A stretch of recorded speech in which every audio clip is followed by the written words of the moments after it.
Magandang hapon po sa inyo. Nandito na lang po ang inyong lingkod, Efren Collection po.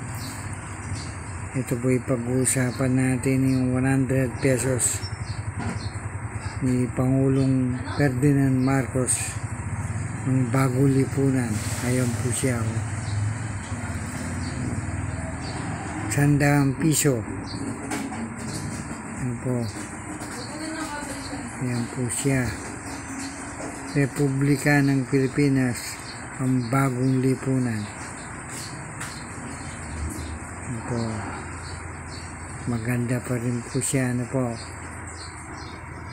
Ayan po. 100 piso ni Ferdinand Marcos, ang bagong lipunan. Po, palagi ko po, ayan po, para maliwanag sa inyo. Maraming salamat po sa inyong panonood ng Efren Collection. Sana hindi kayo magsawang manood sa aking mga video. Thank you very much po ulit. Inulit ko, 100 pesos ni Ferdinand Marcos, ang bagong lipunan.